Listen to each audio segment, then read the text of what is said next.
The Meiji Restoration was the significant nationwide reform that took place in Japan starting in 1868. The effects included the restoration of the emperor as ruler of Japan, renewal of the government system and land system, and abolishment of the social class system that had been in place for hundreds of years. The restoration was responsible for the end of samurai, ninjas, and use of castles as military defenses. The Meiji Restoration brought an end to the last period of traditional Japan and led the country into the modern era. The Edo period was a 260-year era in Japanese history that began in 1603 following the end of the 148-year Japanese Civil War known as the Sengoku period. The era was marked by widespread peace and prosperity, as well as the introduction of isolationism. Introduced at the beginning of the Edo period, Japan practiced strict national laws of isolationism, or sakoku, which severely limited contact, exchange, and trade with foreign countries. Western ships were only permitted at one port in Japan, which was Nagasaki, and embracing foreign values was an unthinkable idea during this time. Japanese culture began to develop further during the Edo period. Business had grown greatly during the era of peace, and the arts flourished. The rigid class system of the time, in which one had to stick to their trade for their entire life, had initially been a success, as it prevented uprising. But by the end of the Edo period, the hierarchy of societal classes failed to reflect the importance of the various groups in society. The table put samurai at the top and merchants at the bottoms, but many samurai did little to no work due to the lack of conflict in the peaceful society at the time. As a result, many turned to trivial pursuits like drinking and gambling, spending little time honing their sword skills. This meant that the government had to pay the stipends of many samurai who made little to no contribution to society. Due to the samurai's inability to produce money directly on their own, they were very dependent on these stipends. But on the contrary, despite being bottom of the class system, much of the merchant class prospered and flourished with an abundance of business, as people had more time and peace to spend purchasing items than during times of conflict. At the top of the rigid political hierarchy was the shogun, Japan's military leader and supreme ruler of Japan. The shogun, which was mainly a hereditary position, had held control over the whole country since the 12th century, and at the end of the Edo period, the title was held by Shogun Tokugawa Yoshinobu. The emperor, Mitsuhito, was simply a figurehead with no real political power. The shogun mainly controlled and gave orders to daimyo, who were regional lords. These daimyo were in charge of keeping their feudal domain samurai in check and to make sure things were working smoothly. Finally, these samurai were paid to enforce laws over farmers, merchants, and the rest of our lower classes. This land system was called the Han system. Most financial transactions from daimyo to samurai were paid in rice, or koku, as it literally meant money in Edo, Japan. However, long-time success in rice cultivation within Japan came to backfire on the nation. As rice production increased, rice supply grew and prices dropped. Farmers began to make less money with the rice they sold, and with less money gathered from government taxation, the rice given to samurai likewise depreciated. This was even more of a problem for samurai because their whole class was growing increasingly poor due to society becoming increasingly dependent on money. This led the government to increase taxes on the farmers and resort to lending, creating discontent within the lower class as well as growing national debt. Within the internal conflict of Edo, Japan, came a fleet of American ships. Led by Commodore Matthew C. Perry, an American naval soldier, these ships, nicknamed the Black Ships due to the black smoke from their coal-powered engines, arrived in Edo Bay in 1853. Commodore Perry had been sent by then U.S. President Millard Fillmore with the goal of opening Japan to the outside world and ending their isolationism. If you recall, Japan's strict isolationist policy meant that foreign ships were not permitted anywhere outside of Nagasaki. However, Perry ignored Japanese requests to leave and proceeded to intimidate the Japanese by showcasing his superior fleet and firing blank charges from his formidable cannons. This came to be known as gunboat diplomacy. He then gave the Japanese a letter addressed to the emperor asking for Japan to sign a treaty agreeing to open its ports for trade with the US. The letter stated friendly intentions, but left a warning of retaliation if the Japanese refused. Perry then left Japan, expecting a deal ready by the next year. When Commodore Perry returned the following year, the shogun and his government had decided to agree to the terms set by the US.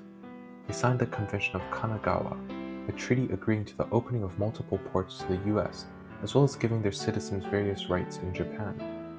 Other treaties with the US, as well as with other Western countries, followed. These treaties were controversial in the nation due to the fact that they gave the foreigners great power over the Japanese, while the Japanese gained very little themselves. These treaties became known as the quote, unequal treaties. These led to the belief that the shogun was being persuaded too easily and needed to take a harder stance for Japan's best interests. Meanwhile, the emperor was calling for the foreigners to be kept away from the nation. The arrival of Commodore Perry ignited many disputes within Edo Japan. Some wanted to completely modernize and reform Japan to make their country a front-runner in the Western world. The majority of those who supported the modernization were younger samurai and daimyo who believed that the only way to keep up with the West was to open their doors and absorb Western technology and science. They had also seen how China was being colonized by Western powers and feared they would be next if they failed to modernize, being technologically inferior. Others were dissatisfied with the shogun's response and treatment of foreigners, wanted all foreigners to be expelled, and wished to continue their isolationist policy. These people wanted the emperor to be restored to power.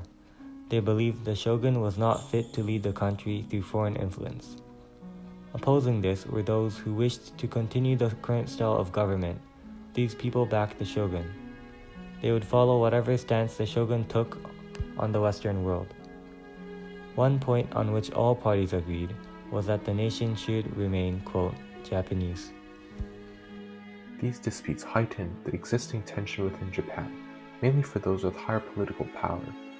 These conflicts could be seen clearly within radical groups. For example, there were numerous instances in which various ronin, or unemployed samurai, would murder random foreigners throughout the nation in protest against modernization. And although the shogun had no connection with these groups, many blamed him for not being able to suppress his subjects. These events increased the existing belief that the shogun was not suitable to lead the country any longer.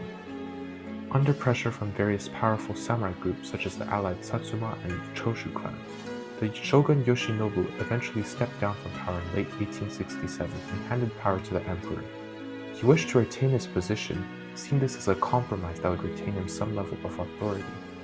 The new imperial government, however, would not allow the shogun to have any piece of power left, and attempted to force him into retirement. This treatment of the shogun caused outrage in many pro-shogun groups, and the ensuing conflicts between the pro-imperialist and pro-shogun ideas eventually boiled over and led to the outbreak of the Boshin War in the beginning of 1868. The Boshin War was fought between the old Japanese army, led by the shogun Yoshinobu, and the new imperial army, supported by the emperor Mitsuhito. The outcome of this conflict would be extremely significant, as the direction of the entire nation would follow the winner of this war. The old government army attacked the new imperial forces at Kyoto in January 1868. This was the Battle of Toba Fushimi, the opening conflict. Although the imperial forces were outnumbered significantly by approximately 3-1, they had modern European weapons such as Gatling guns and howitzers. Compared to this, the imperial army used traditional fighting techniques and weapons like katanas, longbows, and lacquered samurai armor. It's quite ironic that the imperial forces, who were against modernization, were more modernized than the shogun forces in terms of weaponry. But this technological advantage of the imperial army gave them a huge advantage over the numerous but under-equipped shogun forces.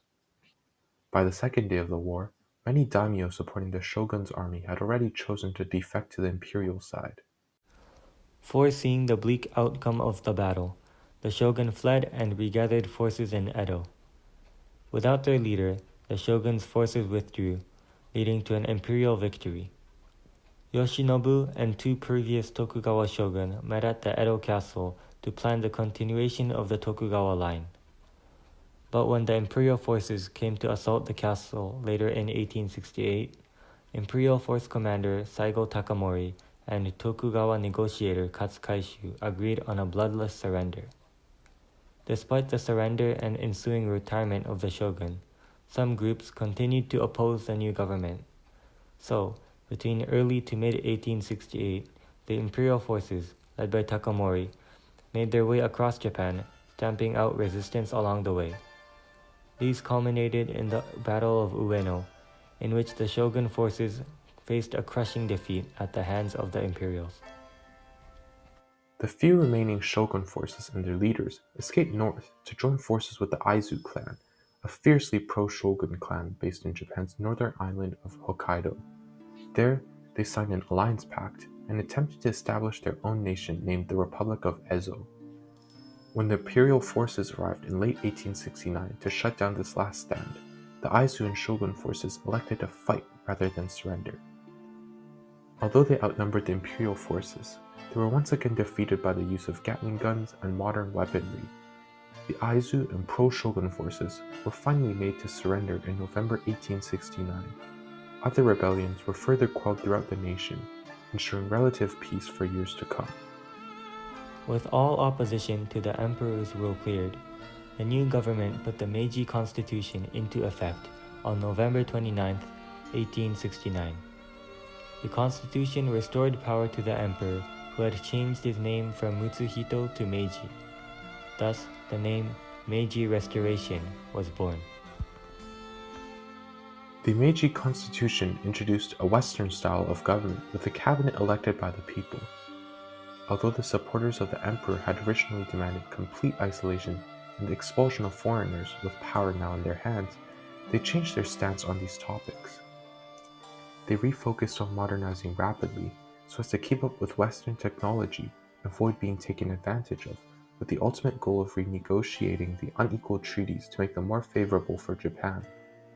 By 1871, more restructuring of the system had been completed, with the old class system abolished along with the Han system. With the restoration complete, Japan had taken its first steps into the Meiji period and the modern era.